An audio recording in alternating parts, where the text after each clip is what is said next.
Look,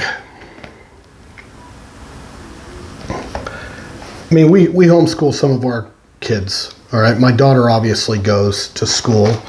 And I can tell you, depending on the nature of the child's disability, I mean, our schools have become hostile places. This is just water, guys. It's not my red Solo cup. Yeah, I guess it is 5 o'clock. Okay. After 5. All right, so just keep in mind that homeschooling, for some kids, that's exactly what I recommend. You know, if your child has behavioral or social emotional development issues, this is one of the biggest deficit areas that our public schools are not addressing. But yet the one with the greatest and growing number of need, to where it's creating a bunch of different issues that our schools are knee-jerking in their responses, loving to spend money in the areas that quite frankly are damaging, more aggressive, and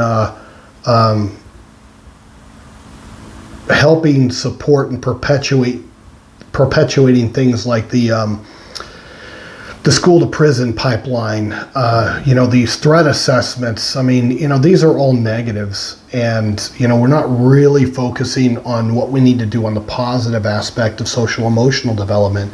So for some kids, while we're changing these things, and the school system is going to be having to sort of evolve back to some sanity in this area, I don't sit there and believe that you need to keep your kid in a toxic environment, while society is trying to figure this out.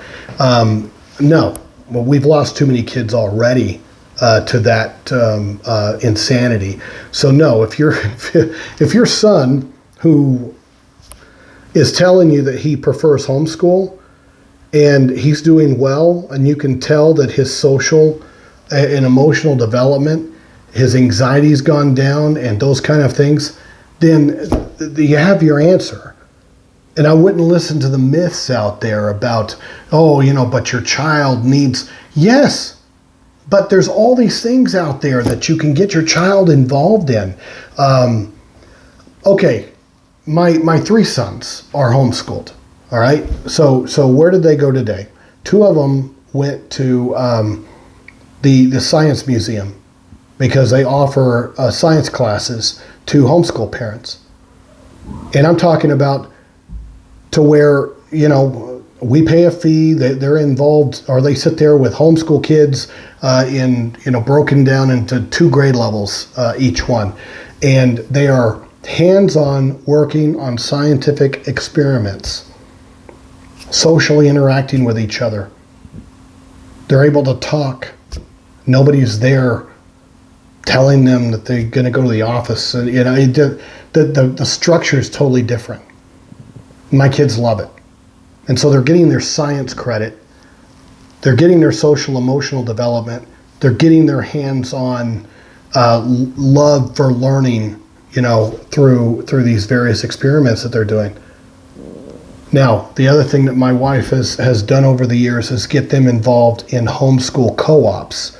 And you can find those on Facebook, on the internet. And because homeschool, especially in Alabama, is exploding, you're seeing more and more parents that are homeschooling pooling together to create co-ops. Also, the Science Center in Birmingham, there's a bunch of different places. I know that the trampoline places, there's so many places.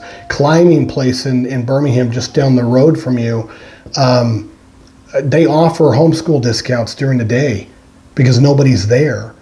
So they offer all these homeschool discounts, and homeschool co-ops and homeschool families are filling these trampoline jump places and these climbing places, to where now here is your ready-made social interaction for your child, that you can sit there and create let's say a behavioral contract for your child, that if your child finishes their work, that they get to participate in, let's say, the trampoline place. And I don't know whether they have that in where you live. I haven't researched it. I mean, you'd need to look that up. But it just is a series of phone calls. But you create the social, emotional development for your child. Get your child involved in scouting, for example, or community sports, Miracle League. That's another choice.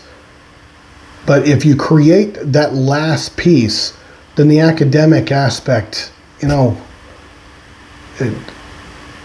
if they were failing him, then, and if he's making progress and he's happy, then in some situations, guys, that's what I recommend.